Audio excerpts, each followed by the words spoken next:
Good evening sa inyo lahat. Good evening. Good, good evening. Wala akong marinig. Good evening.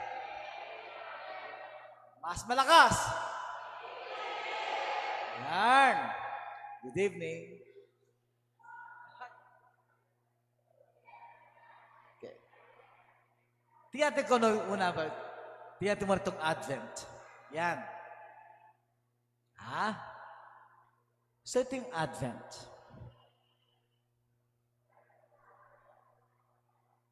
Ganda lalaki, no? Okay. All together, please. Advent is... Sino lector?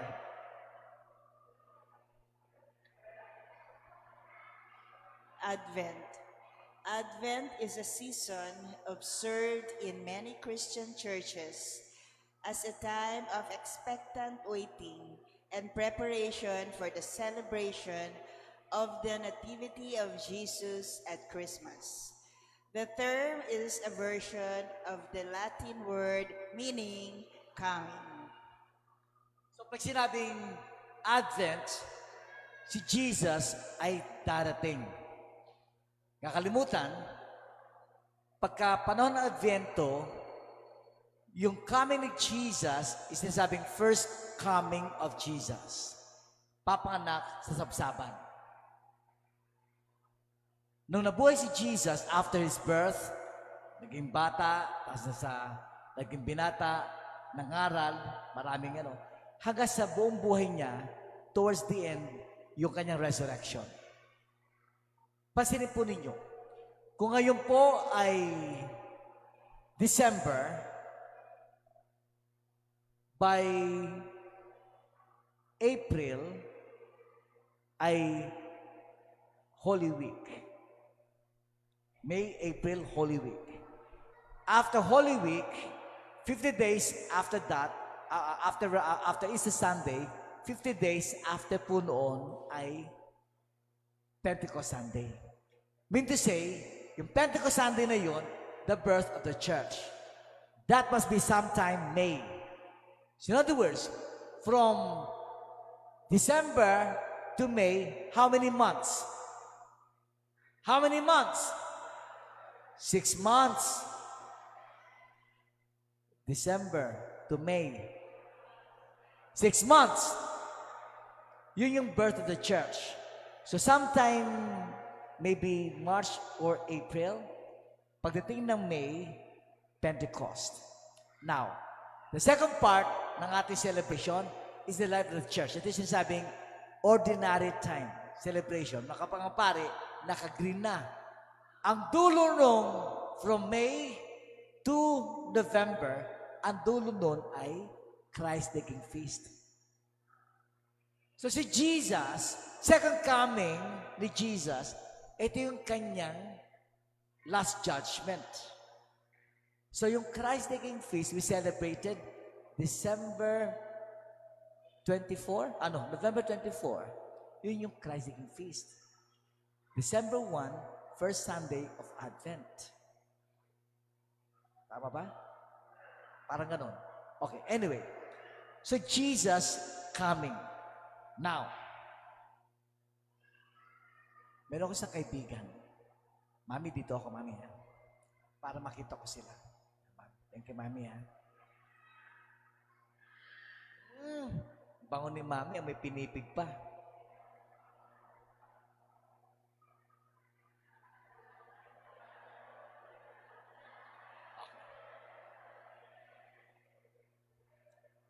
Meron ko sa kaibigan, ang pangalan ay Himulmol. Anong pangalan? Barkado ko sa Himulmol. Tumawag sa akin isang araw, Pads, nandiyan ka ba bukas sa Catholic Trade sa Tayuman? Oo, kako. Bakit? Kasi Pads, babiyahe ako bukas eh. Pamaynila ako. Pwede ba Pads na dyan ako makikain sa inyo? At dyan na rin makikitulog? Oh, ikaw pa. Barkada kita eh. Sige lang. Basta pag malapit ka na, i-text mo ako para alam mo kung nasaan ka. Ano oras bang ang arrival mo? Fads, mga 7 p.m. O sige. Basta text mo ako pag malapit ka na. Sige, Fads. Ngayon, ito si Mulmol, doon makikitulog sa amin. At siya rin ay makikikain sa amin. Ngayon, kung ano yung plano ni Mulmol, tanong! Anong gagawin ko para kay Himulmol bago dumating siya? Anong gagawin ko sa bahay? Ano? Maghahanda po. Pag sinabing maghahanda, generic yun. Anong ihanda? Paano ihanda yung pagkain? Luluto, mamamalengke muna bago magluto. Ano pang ihanda? Manok po. Pagkain. Pagkain nga, ano pa bukod sa pagkain na pa ihanda ko? Matutulugan po. Tutulugan. So, tutulugan niya. Anong gagawin ko sa tutulugan? Anong gagawin ko sa tutulugan niya? Aayusin po, lilinisin. Aayusin, lilinisin. Yes or no? So, kung maghahanda ako para sa kanyang pagdating sa bahay namin sa Catholic Trade, kailangan maglinis ako, ayusin yung kwarto niya. Pagkaraan noon, mamamalengke, magluluto, para pagdating niya, kakain na lang siya. Yes or no? Ngayon, dinagtiti si Father Arlo. Alas 7 na, may food na siya. Sabay-sabay kaming kakain, hindi namin. Hindi ko pala nalaman, later nalaman ko lang, na yung kanyang cellphone naglobat. So hindi siya makatext sa akin. Naglobat. Hindi ko alam kung nasaan siya. Anyway, nagkataon din naman na doon sa biyahe niya sa NLEX, nagkaroon ng vehicle accident. So, dahil sa traffic na yon, 2 oras nandun sila sa NLEX. Delayed. Kami naman, naghintay lang ako ng tawag niya, ni Honey ha, wala akong nalaman, wala akong narinig. So, gutom na kami. O di, kumain na kami. Pagkakain namin, alas 8 na, wala pa rin. Alas 10 ng gabi, wala pa rin. Tanong, anong gagawin namin sa bahay para malaman ni Himulmol na naghihintay kami? Alas 10 ng gabi, naghihintay pa rin kami. Anong gagawin namin sa bahay para malaman niya na naghihintay kami?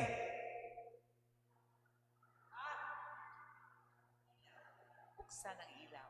Buksan ang ilaw para kahit malayo siya, makita niya, nakabukas yung ilaw namin na naghihintay kami. Yes or no? Yes or no? Dr. Alex, Dr. Emma, Jonar, Ade, pasok! Buksan ang ilaw.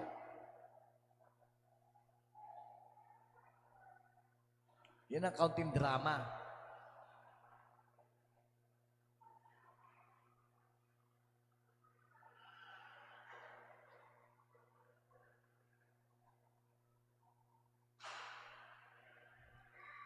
Kaya pala, kada misa ng Adviento ay sinisenda yung kandila. Ask me why!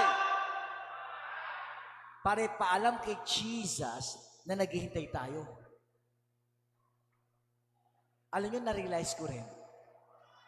Halimbawa, hinihintay ka namin. Tapos, we welcome you. Kita mo, prepared kami.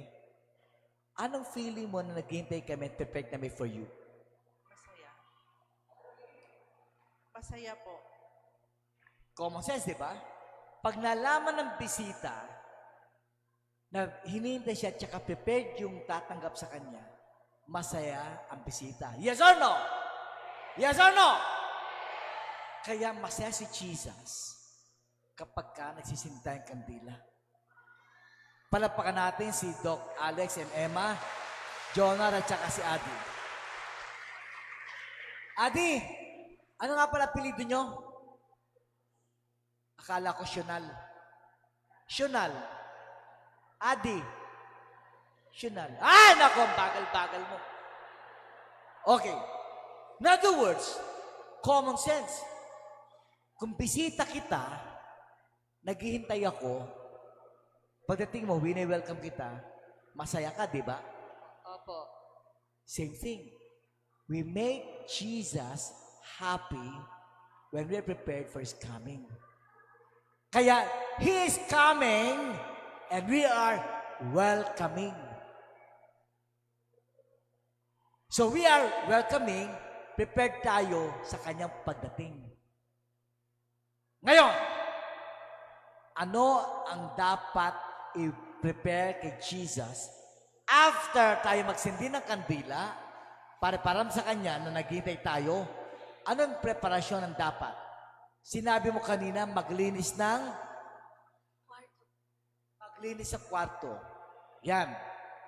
Etong suggestion ko sa Advent.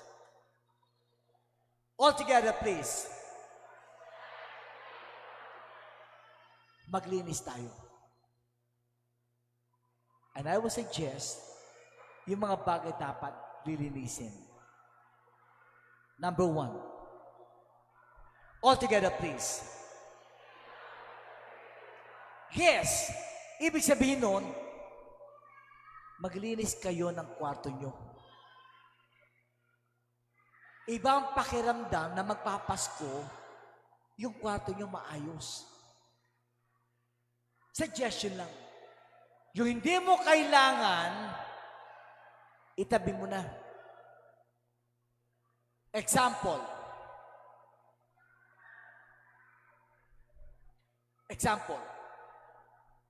Yung hindi mo kailangan ng pangkilay, pamigay mo na. Yes or no? Yung mga bagay na hindi mo kailangan, pamigay mo na. Ha? Oh, yung clutter mo, declutter mo. Suggestion pa, mas maganda, i-change mo ang position ng bed mo. Kayo ba yung mag-asawa? Ha? Pangalan mo? Rene. Net. Suggestion na rin eh. Ilang anak nyo? 5. Suggestion lang. Pag kayo ay mag-aayos ng kwarto, tapos i-change nyo yung position ng bed nyo, ay nako! Magpapang-anim ang anak mo.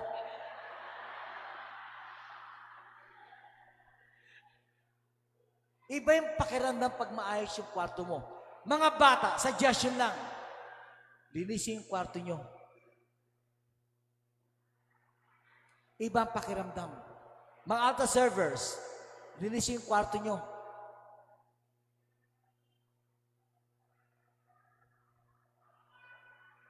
Yung mga expired na.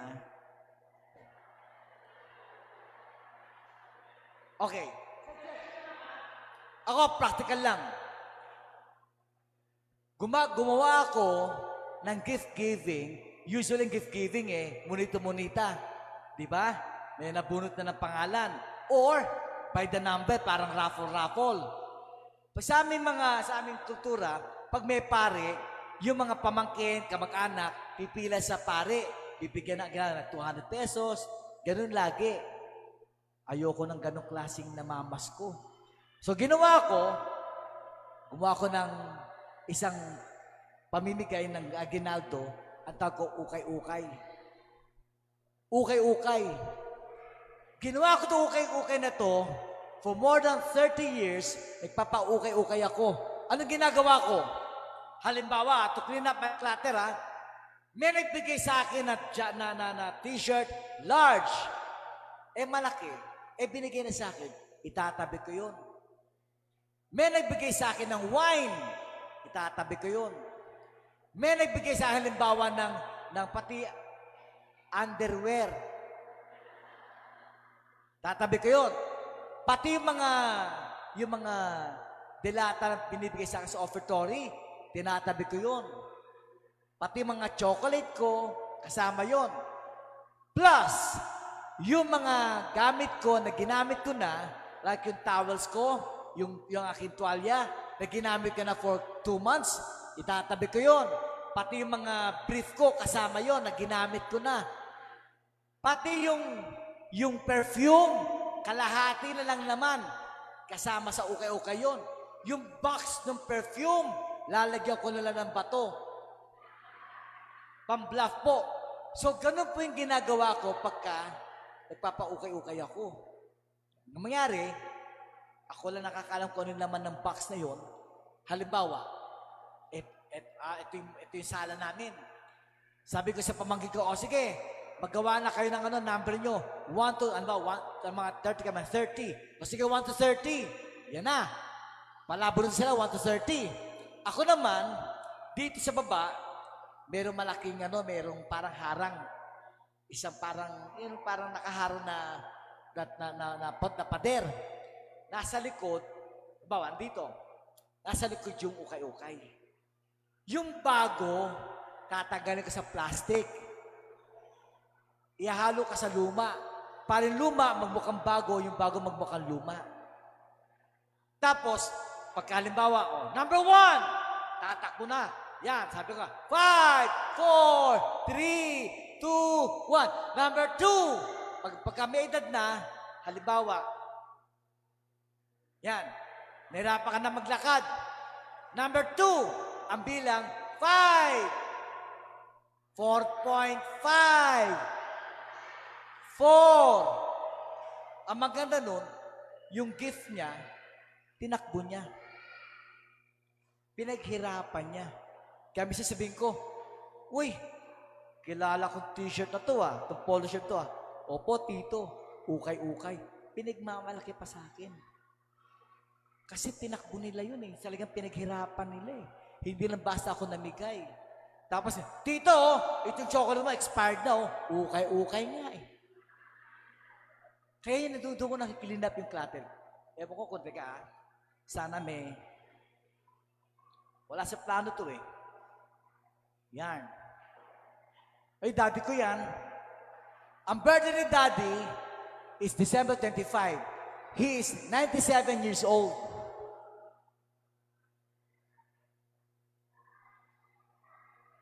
Wala. Sayang. Walay.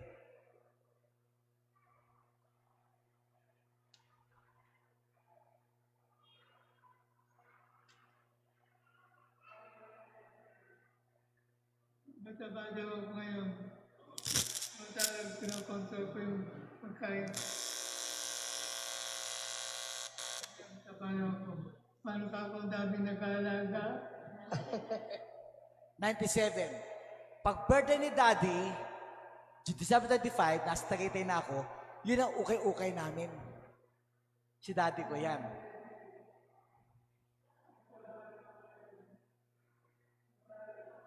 Ito yung ukay-ukay namin para makita nyo kung gaano kami kasaya. Yan.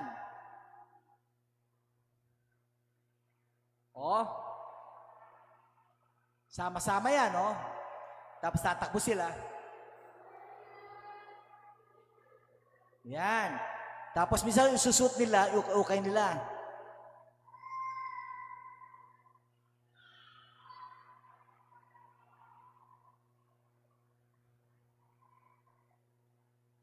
Yan,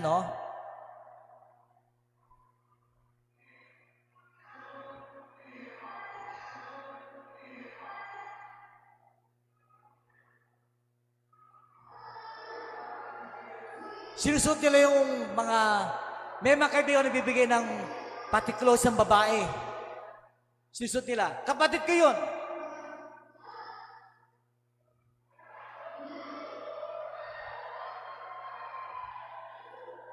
Nasa baba yung aming ukay-ukay.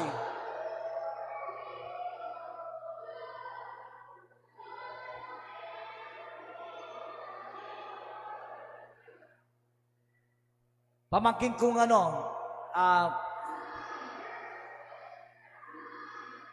Ayan, pati tissue lang, pati kahit tissue lang. Imagine kahit tissue, regalo nila.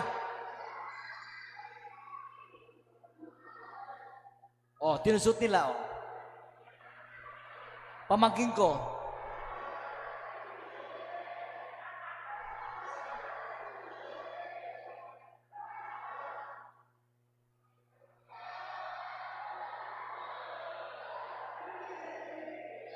Three pieces.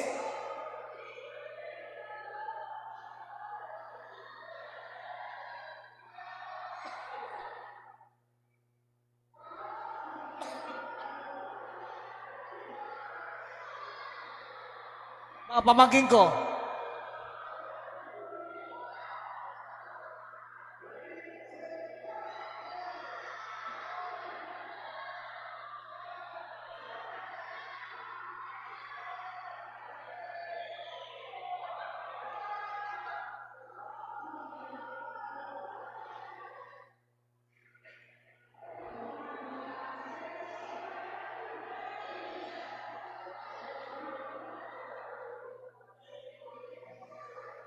Imagine, more than 30 years yung ginagawa every year. Inaabangan nila yan. Kahit makakuha sila halimbawa ng isang pirasong, yung isang packet lang ng tissue, tontuwa na sila. Tissue lang yun, ha? Yun yung aking clutters. Suggestion lang. Tapos, Alex, kung meron ka mga hindi mo ginagamit, halimbawa para magkaroon ng second life, ang maganda nun, nababawasin yung basura ko sa kwarto ko, hindi ko kailangan. Pangalawa, yung gamit ko nagkakaroon ng second life. Tuntua pa sila. Let's continue. So, clean up your clutters.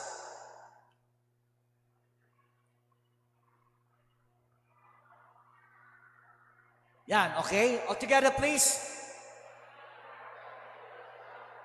Actually, dalawa yung nalagay ko dyan eh. Emotional clutter. Okay. Dalawa yan eh. Mental clutter, yung mga pag-iisip na basura, at saka yung emotional clutter, yung nararamdaman mong hindi mo kailangan. Don't forget hindi lahat ng iniisip mo nakakatulong sa'yo. Yes or no? Yes or no? Kaya nga, huwag mo isipin yon. Ask me why. Hindi kayo iniisip nun. Common sense. Kumain na kay anak ko. Nakasakay na kay anak ko. Hindi mo kanya iniisip mo siya. May mga pag-iisip na dapat i-let go. Especially, yung selos mo sa asawa mo. Ulitin ko yung selos sa asawa, kailangan i-let go mo na. Ask me why! Sa totoo lang kahit na anong sama ng loob mo sa asawa mo, don't forget, pag namatayan, Papa, sorry. Iyakan mo rin. Sa totoo lang, mukhang nakaranas ka nun Sa totoo lang, kahit anong sama ng loob mo sa asawa mo, iyakan mo rin.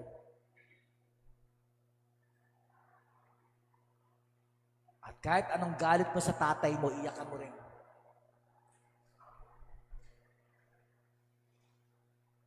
Yung mga pag-iisip hindi nakakatulong. Especially yung, don't ask me why. Because the way you think is the way you feel. And the way you feel is the way you behave. And the way you behave is the way you become. It's all in the mind. Example, ako, hindi ako nag-iisip. Tumatanda ako. Tanda mo, kuya. Ako, I never think tumatanda ako. Ask me why!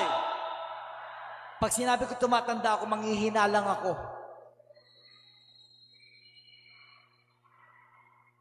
Sinasabi ko, bata pa ako. I'm 67 years old. Kaya ko pa to. 67 years old. Yung sinasabing tumatanda ako. Sa pa, mga kabataan, I never use the words, I am stressed. Hindi ko sinasabi na stress ako. Ask me why! Pag sinabi na stress ako, feel ko sabay-sabay, overwhelming. Sabay-sabay, hindi ko alam kung saan ako pwede magsimula. Overwhelming. Ako, ang ginagamit ko for the many years, sabi ko, one at a time. I can start from anywhere, I will end somewhere. One at a time. Kaya ganito ako mukhang kabata. Ask me why! It's all in the mind. Kaya may mga pag-iisip na hindi nakakatulong at may mga selos hindi nakakatulong sa iyo. Sa totoo lang. Kaya nga, pag nakakita ako ng mga kamukha, ilang taon na kayo, Mami? 74. Tayo kayo, Mami. Tayo kayo. Kaya tuwa ako pag nakakita ako. Imagine 74. Nagpapakilay pa. Yes or no? Hindi nga.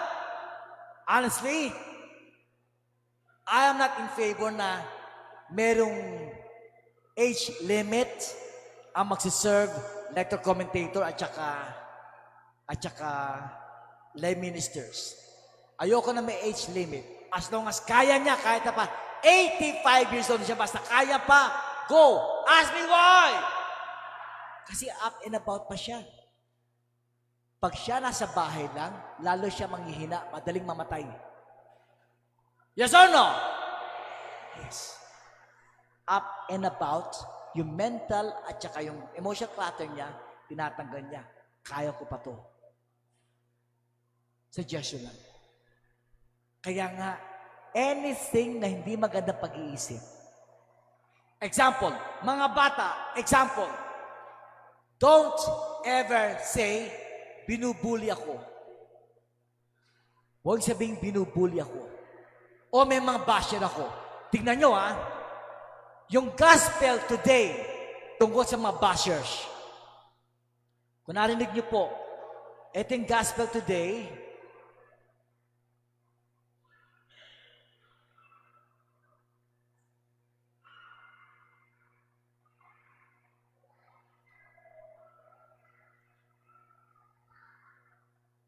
Tignan nyo, si Jesus mismo, pinagbibintangan siya matakaw. Tignan nyo for John came neither eating nor drinking, they said, he is possessed by demon. Tignan mo the Son of Man came eating and drinking and they said, look, he's a glutton. Sabihin, matakaw. Si Jesus, binanatan matakaw. Tamo, tapos sabi niya, drunkard, lasenggero. Si Jesus, performing miracles, sabi, lasenggero yan. Anong point?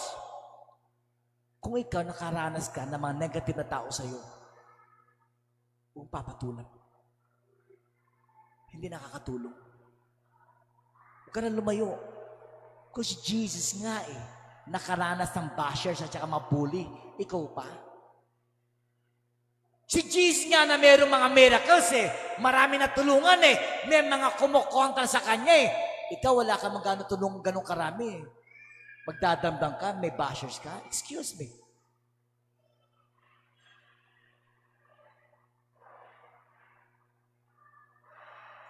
Anything di nakakatulong, i-let go muna. So kasama yan sa Advent na kailangan alisin. Let's continue. All together. Again. Ito yung mga klate ng relationship. I don't know kung na-share ko na sa inyo ito, pero gusto kong i-refresh. I got 3 levels of friendship. Tatlong antas ng friendship ko sa ibang tao. Before that, do you believe that health is wealth? Yes or no? Do you believe that health is wealth? Yes or no? Don't forget, even if health is wealth, good friendship is wealthier. Mas mayaman ang good friendship kesa sa health. Ask me why! Kahit na pa nagkakasakit ka na, yung mga naman nagkakasundo, nababawas sakit mo. Yes or no? Kahit wala ka sakit, yung mga naman nag-away-away, magkakasakit ka.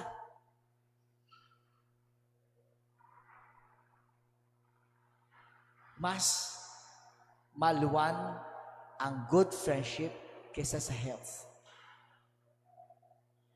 Example, naka-livestream ba tayo? Naka-livestream? Ganun?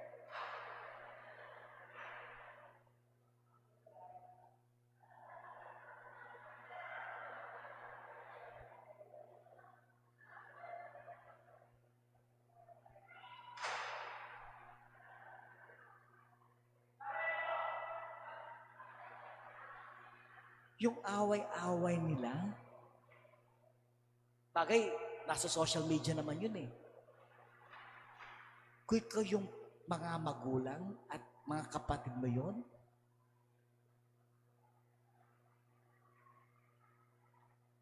ako, pinapahalaga ko yung friendship ko. I got 3 levels of friendship. 3 levels. Tatlong antas.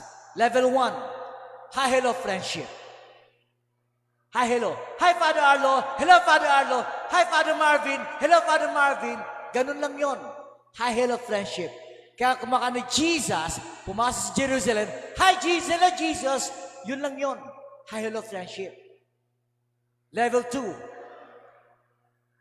functional friendship. Pag sinabing functional, trabaho-trabaho lang, bro. Isang halimbawa, functional, ha? Ito mga anak mo. Papa, yung allowance ko. Mama, kain na tayo, nagugutom na ako. Ang tingin siya ng mga anak mo, functional. Sa pangalimbawa, kayong mag-asawa, you call each other Papa, Mama, Daddy, Mommy. Yes or no? Natatawa ako actually. Imagine, yung tawag Papa, Mama, Daddy, Mommy. Okay lang nga pag mga anak mo, maliliit pa kamukha niya. Diba? Eh, matatanda na tayo eh. Papa, Mama, Daddy, Mommy. But excuse me. Sa totoo lang, hindi na terms of endearment, the terms of functional responsibility. Daddy, eh matlaki ng mga anak mo, Daddy pa rin. Sa pangalimbawa, functional friendship. Lumalapit na sila kay Jesus sa Poong Nazareno kapag may kailangan lang. Lord, sana yung anak ko gumaling. Lord, sana yung asawa ko makapunta. May hinihingi ka eh. Functional. Pag may kailangan lang, nandun sila.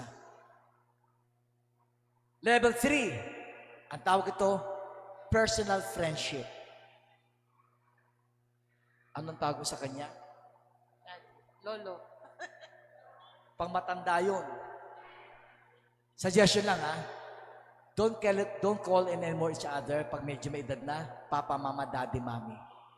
Mas maganda. Be? Kinikilig. Hindi nga! Ask me why! Personal friendship nga eh. Be? Gutom ka na, be? Isa pa. Para makita nyo pag may anak ka, sabi sa'yo, Mama, pahinga ka na, pagod ka na eh. Ako nang tatapos niyan. Kapag may ganong klase kang anak, yun ang anak mo, yung personal friend mo. Pero pag may mga anak ka, hingi na ng hingi, ang tawag sa anak mo yung functional lang. Lalapit lang pag may kailangan sila. Sa totoo lang hindi lahat ng anak mo, personal friend mo. May mga anak ka, functional lang. Nandun na sila pag may kailangan sa'yo.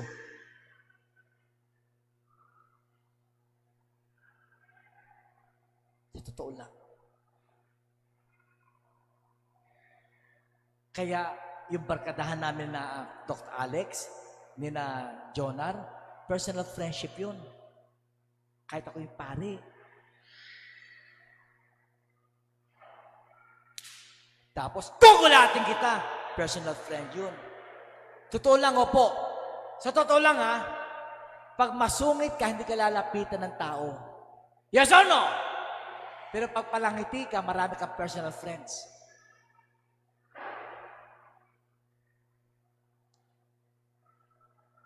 Sa totoo lang. Kamisan, pagkapagod yung mama mo, yung mami nyo, Mami, ako nang tatapos yan. Pahinga ka lang. Sa pang-suggestion, para maging personal friendship at lalo maging sweet. Suggestion lang, pag mansari nyo Labas kayo kayong dalawa lang. Lagi namin ginagawa yan, Father. Kaya pala pumapayat ka ng ganyan. Sa kanya kumakain. Saan, Father? Mura, basta masarap. Oo. Every week. Tanggal ng face mask po. Okay, yan.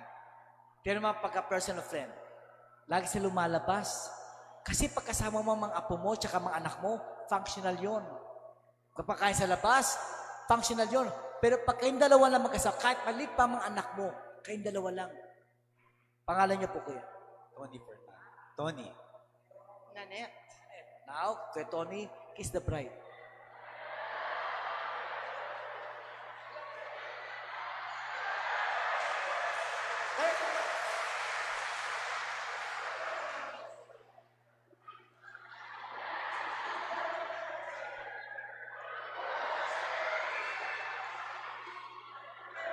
Ilan anak nyo? Tatlo po. Nakag 5 apo. Nakatatlo kayo, tapos dito lang.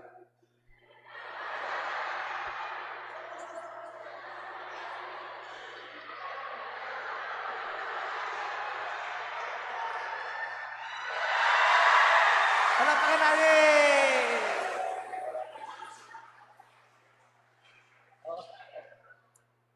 Yun ang personal friendship. Yun ang personal friendship. Suggestion lang, kayo mga mag-asawa, go for it. While supply last. Ano? Always say, I love you. Tayo ka, tayo. Ito personal friend ko. Ano sabi mo sa akin? I love you. Charot. Ang pangalan niyo po? Mrs. Emily Brocklehurst. Nickname? Emily. Ling. Ling. Okay. Atiling, alam mo kung bakit ka menonal dito sa bibig mo? Bakit menonal, alam mo? Maswerte. Hindi. Nung maliit ka, kumatsing ka, hachu! Tapos, yung kulangot mo, dumikit dito, hindi natanggal. Oh, kulangot.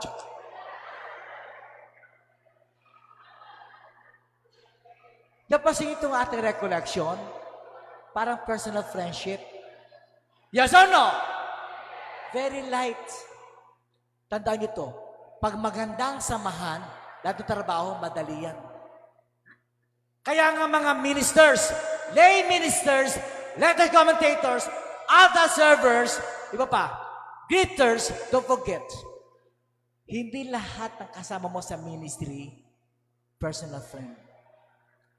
May kasama ka sa ministry, functional lang. At may iba, hi hello, yun lang yun. Pero pag meron kang ministry na personal friends mo, ay nako, ang gaang. Merong malasakit sa Holy Family Parish. Mas malalim ang malasakit sa ministry sa Holy Family Parish kapag personal friendship. Merong malasakit. Sa totoo lang. Kaya nga, ayusin natin maigi ang ating friendship. Yan na. All together, please. Yes, spiritual clapper. Meron kayong kumpisalang bayan dito? Kumpisalang bayan? Yes or no? Bukas, kumpisalang bayan? May tawag akong iba. Wala to sa plano. Teka.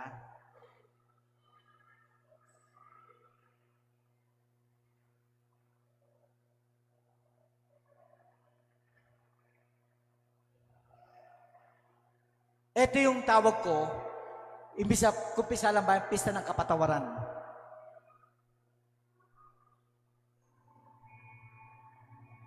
Pista ng kapatawaran. Magkukumpisal, penitent goes to the confession, tapos yung dadasal, tapos yung penitent, dadalhin sa harapan ng altar, pinipray over, tingnan pinipray over, oh. After the pray over, tatayo, yakapin, welcome back, sister. Pagkaraan noon, pupunta sa kabila, may kainan.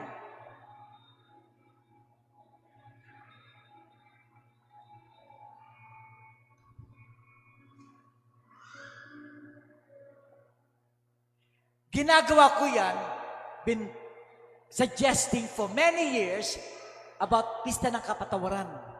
Sinasuggest ko lang kasi wala akong paroke. Ngayon may parish na ako sa Trinidad de Villago. Nagsimula ka number 1 ka first time namin, Lent. Itong pangalawa namin, Advent. Ay, nako! Tingnan nyo pagkatapos magkumpisa lang doon, yung penitent, babae, lalaki. Halimbawa, babae, dito. Dito na para malidap. Babae, halimbawa, ang magpa-pray over sa kanya, mga collector committee ng babae rin. Halimbawa, merong mga kneelers may mga kneelers. Yan. Lulud siya. Tapos yung lector, babae, lalaki. Yung babae, yung dalawang kamay, isa dito, lector 1, isa dito, lector 2. Tapos pinapaninig sa kanya, Lord God, maraming salamat sa aming kapatid na ito. Nagbalik loob sa iyo. Thank you, Lord God, for all the blessings na pinatawad ng kasalanan niya. So may mga about 2 minutes nagdadasal. Narinig niya yung dasal ko. Lord, maraming salamat at nag-cleanse up ang aming kapatid na ito. All this we lift up to you through Christ our Lord. Amen. Halimbawa, tatayo na siya. Tapos, pagtayo niya, welcome back, sister. Tapos dadalhin siya, lector number 2, sa kabila, doon sa dulo, sasalubong na MBG. Kakain sila doon. Halimbawa, tsaka siya magkikwento tungkol sa experience niya. Ginawa ko yan sa Santo Niño de Villago. Iyakan. Tapos, di ko makalimutan comment sa pare. Sabi sa akin, Arlo, magandang ginawa mong pista ng kapatawaran. Kasi usually, pag kumpisa lang bayan, ang busy lang mga pare. Pero dito, kita kong busy pati mga altar servers, nagpipray over sa mga bata. The whole parish ang busy. Tapos, dim light, may background music. Ulitin natin. Ganda yan eh.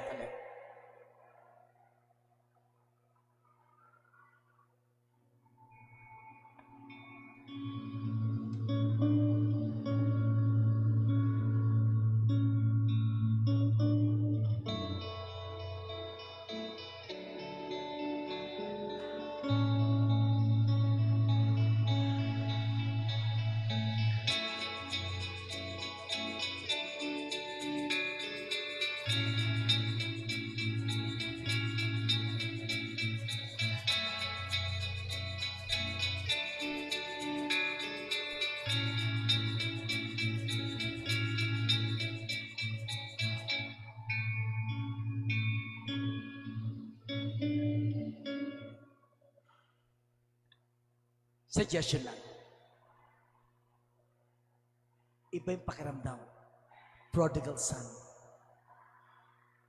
Last part of our recollection, I'd like to present to you, this time,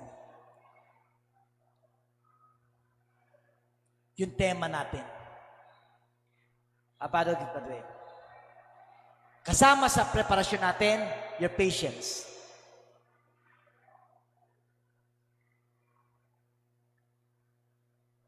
What is patience and what is patience? Patience is the ability to withstand any difficulty without losing composure. Without losing composure. Ano ba sa Tagalog ang composure? Father, composure po ay hinahon. Oh, tama. Patience is the ability to withstand any difficulty without losing hinahon. Oo nga, ano?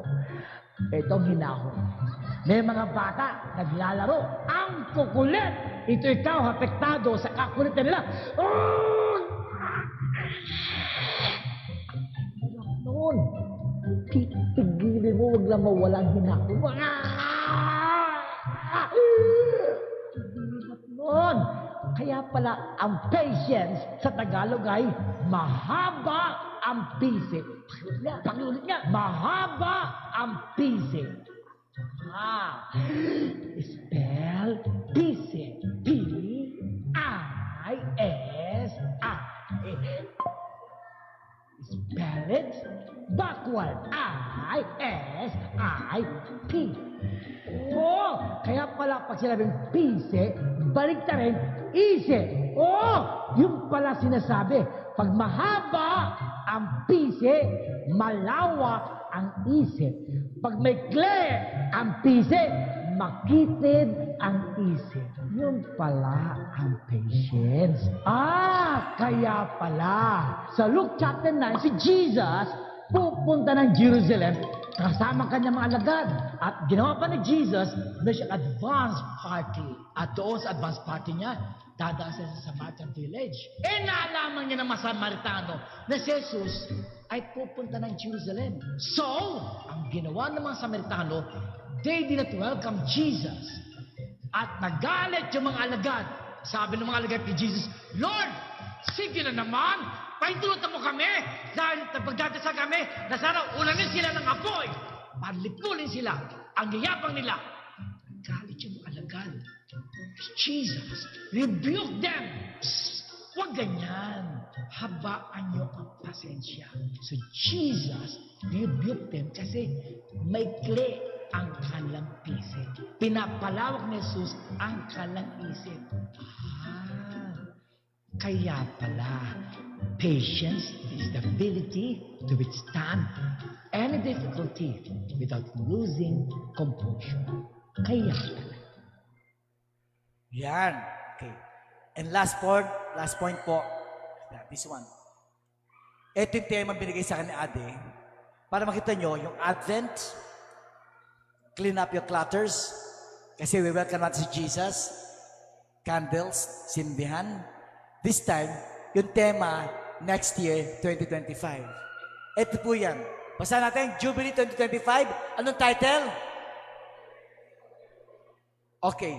Papaliwanag ko lang para may baon kayo ngayong gabi hanggang sa next year, 2025. All together, please. Pilgrims of Hope is the theme for the 2025 Jubilee year of the Catholic Church, a year that occurs every 25 years. Jubilee year, pagka 25 years, kaya ngayon, next year, 2025, Jubilee year yun. So every 25 years, Jubilee year. Okay? Sino pang lector? The theme is an invitation for Catholics to share their faith and hope with others, especially during a time when the world is experiencing suffering from war, poverty, climate change, and the COVID-19 pandemic. Grabe po yung hirap natin. Halimbawa, akala din nung araw yung Ondoy ang pinakamalakas na bagyo. Yes or no? Pero grabe yung Christine. Di ba, no? Isa pa, manawala ka sa hindi. First time ko rin naranasan, sa isang linggo, 3 typhoons ang dumaan dito. Saan ka pa? Ask me why! Climate change. Pero huwag ka na lumayo. Alam yung buban, mga boys, na may mga classmate kayong gusto magpakamatay? Totoo. May mga ganong issues ngayon sa mga kabataan. Would like to commit suicide.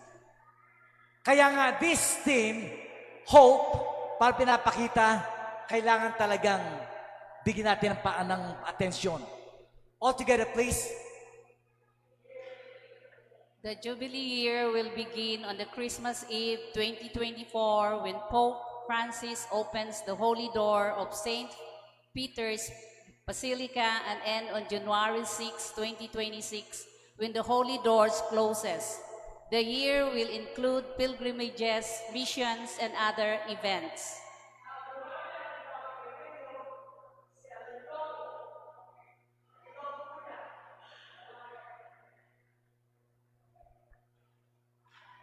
The logo for the 2025 Jubilee year features 4 figures embracing each other's, representing humanity coming from together from around the world.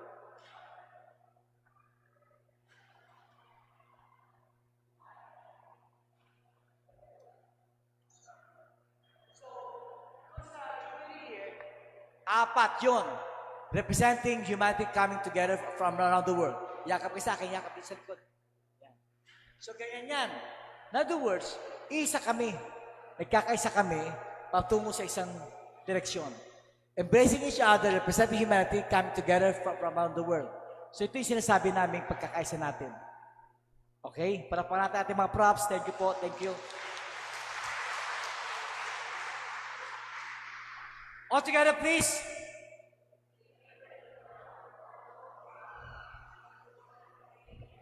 Tignan niyo yung cross. Yung cross towards doon sa nagdadala. In other words, yung blessing ni Jesus ay doon sa mga tao nagdadala. Yun po yung cross. Hindi palayo. Okay? Yung symbol of faith and hope. Yun ang pinangahawakan ng mga taong kasama sa Pilgrims of Hope. May silang pinangahawakan. Na kahit anong problema natin, kaya natin yan. Yan. All together, please.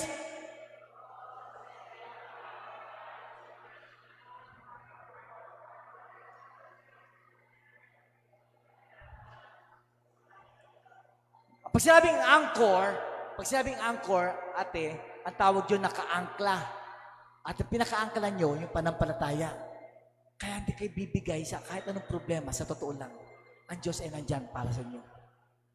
Huwag niyong bibigay, susuko ang inyong panampalataya.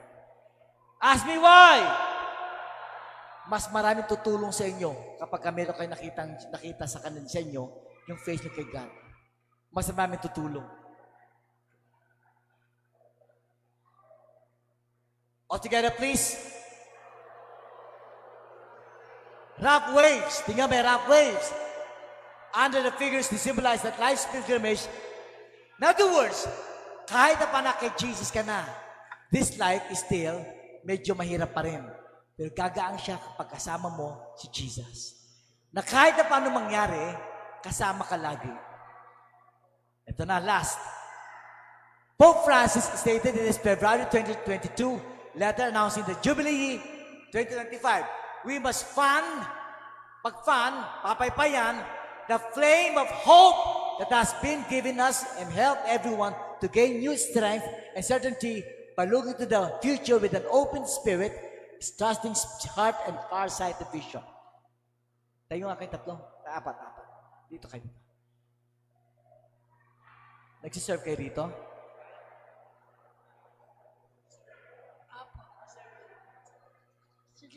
Children ministry. 2 years. 2 years. Darap kayo sa kanila.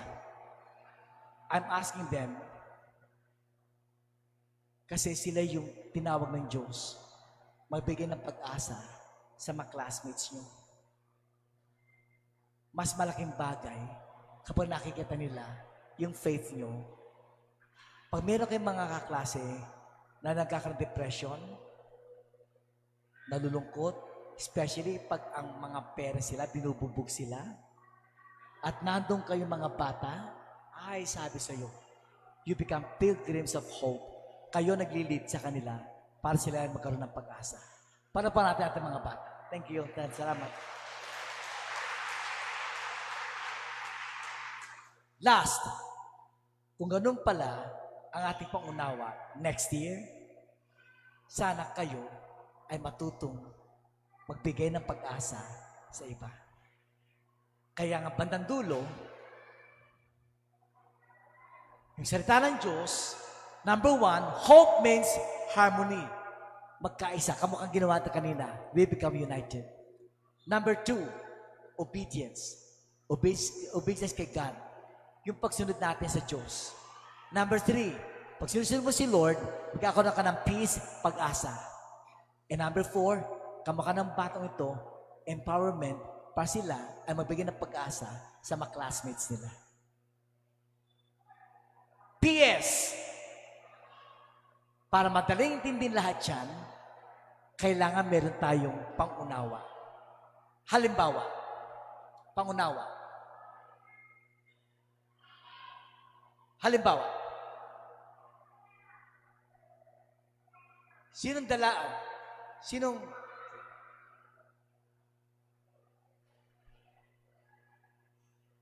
Sino dalaga? Ito. Dalaga? Halika. Dalaga ka, wala ka pa nauto. Halika. Wow! Pero may asawa ka. Dalaga nga, father. Dalaga, okay. Okay. Tayo dyan, tayo. Yan. Pero mayaman to, kakatuwa. Ask me why. May-ari siya ng subdivision. Ha? Bakit? Ang daming humps. Okay. Sa panghalimbawa, dito. Yan. So, kaming dalawa halimbawa mag-asawa. Or magkasama kami sa trabaho. Or anak ko siya, ako yung tatay. Okay? So we are both standing. Nakatayo kami dito, standing. Yes or no? Pag yung asawa, diyan ka lang ha.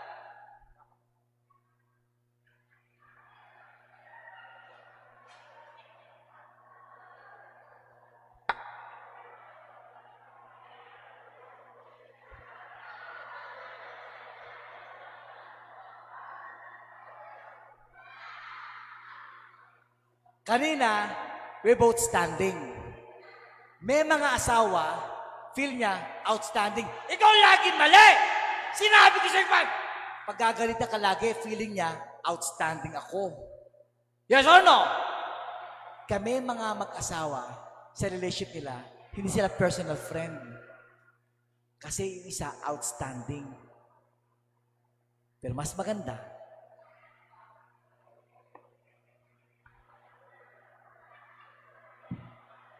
ang sarap na itong misis ko. Ang kapalang kutsyon. Ngayon, kanina, ako'y outstanding. Yes or no? Pero mas maganda ang relationship, ang friendship, pag ako ay understanding.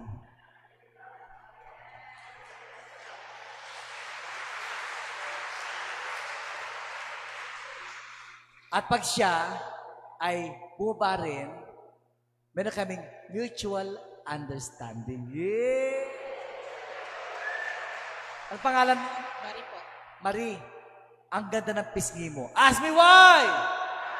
Diretso balikat. Palawa si Marie. Thank you. Please stand. Exactly isang oras tayo. Please stand. Lights off, please. Lights off. Lights off, please. Dim light po, dim light. Close your eyes, please. Close your eyes. As you close your eyes,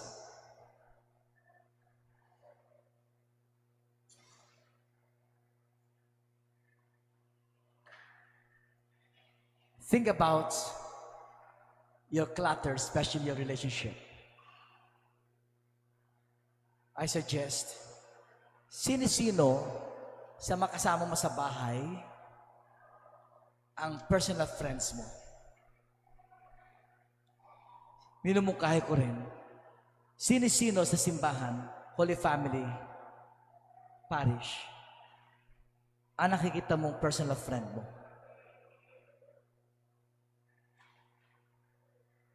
At bilang pag-iisip, please, labas kayong lahat sa inyong upuan. Ginta lahat. Lahat kayo sa gitna. Labas kayo sa upuan. Iba, dito sa gitna. Yan. Labas kayo sa upuan po.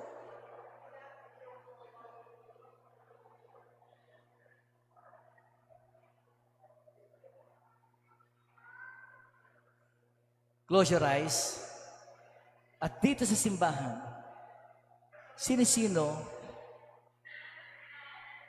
ang mga personal friend.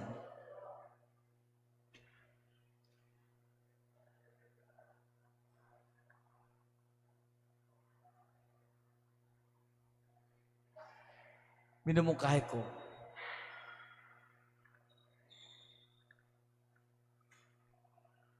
Sino rito sa family mo, ang personal friends mo na gusto mong lapitan? Lalo tigit kapag ka siya ay totoong malapit sa iyo.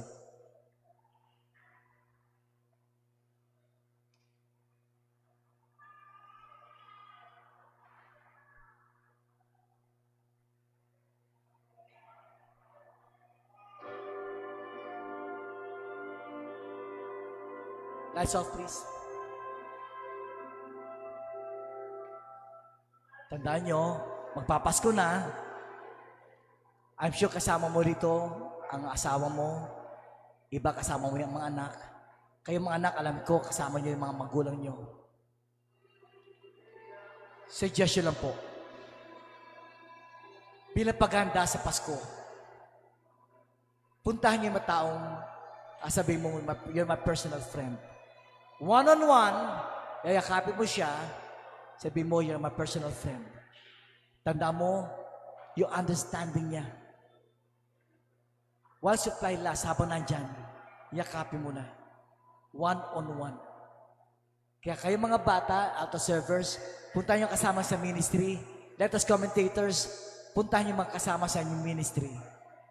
Auto servers, lay ministers. I suggest, go for it now. Kung meron ka nakikita makasama nyo rin sa parish, na gusto mo consider na personal friend, yakapin mo, sabi mo, you're my personal friend. Now na. Sige, go. One-on-one lang, one-on-one.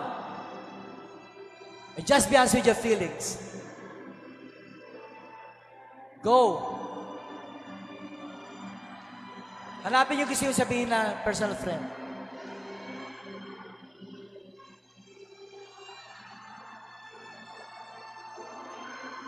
Gusto kasama sa ministry.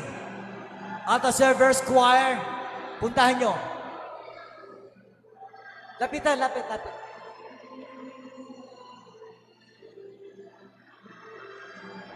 Mga anak, yakapin yung mga parents nyo. Papa, I love you. You're my personal friend. Go!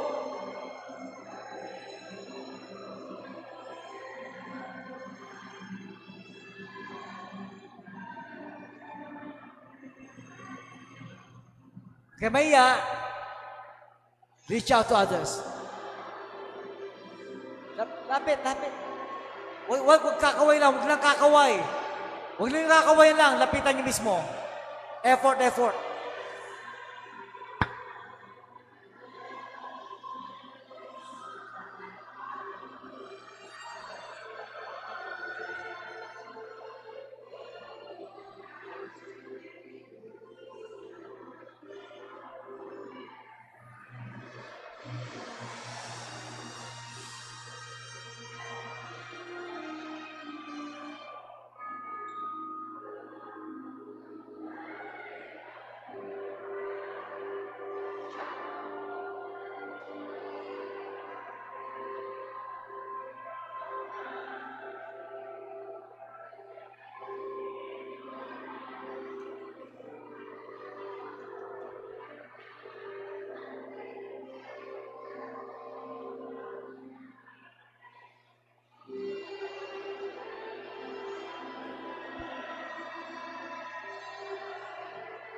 Before the blessing,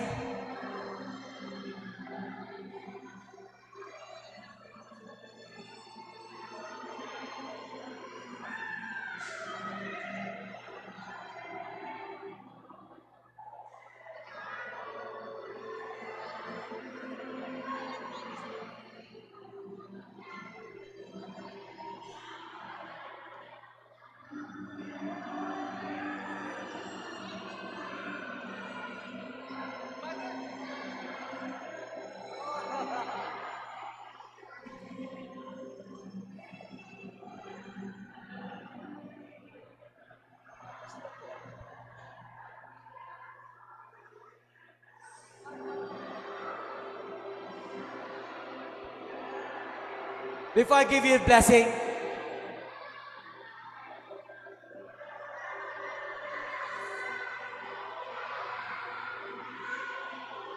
lights on, please. Lights on. Lights on.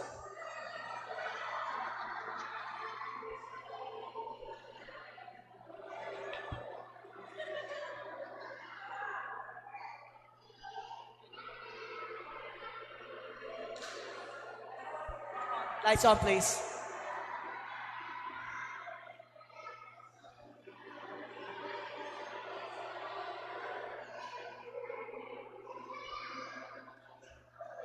Lights on, please.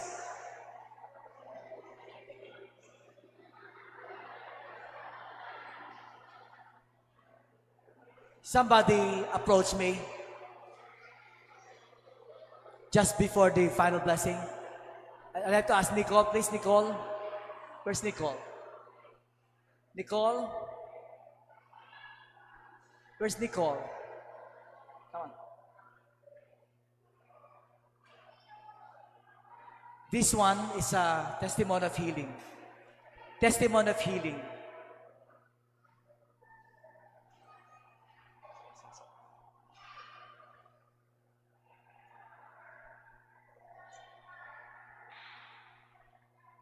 She approached me. Tapos sabi niya, Father, wala na po akong tatay. Kaya po, ano po kasi noon, umuwi po si Papa sa probinsya. Tapos sabi niya, pagbalik niya po, maghanap na daw po siya ng trabaho tsaka bahay. Ngayon, nakita ko po, nag-call po ako sa kanya, sabi niya lagi sa akin, Nak, sabi niya po sa akin lagi, Nak, sorry, di ako makakatawag sa iyo kasi walang ano dito, walang signal dito. Ngayon, sabi niya, sige Nak, babay na, bukas naman tayo magko-call ulit. Sabi ko, sige po. Ngayon, pagka uwi niya, nakita ko may dala na siyang babae. May dala siyang babae. Sabi niya, hindi niya daw ako iiwan. Pero nakita ko may kasama na din siyang isang anak dito. Ngayon sabi ko, bakit mo naman po ako iniwan? Nag-promise ka sa akin na hindi mo ako nasaktan. Tapos sabi sa kanya, Nicole, you can call me your daddy. You can call me daddy. Okay po. Wala pa si Nicole. Yung nangyari kay Nicole, nangyayari sa mga bata ngayon. Now, she's given hope. She's a pilgrim asking for hope. A very good example para sa mga kabataan ngayon. You can call me daddy, or call me the papa. Mas gwapo ako sa papa mo, call me daddy. Okay? Ano? Opo, Daddy. Ano pa si Nicole? That's one healing and a testimony of pilgrim of hope. We are blessed today. Baon natin yung story niya. Mga bata, maraming ganyan mga kabataan ngayon. Give them hope. At yung hope na yan, nalalagay sa relationship. Personal friendship. Mom Mary, pray for us and pray with us. Hail Mary, full of grace, the Lord is with you. Blessed are you among women, and blessed is the fruit of thy womb, Jesus.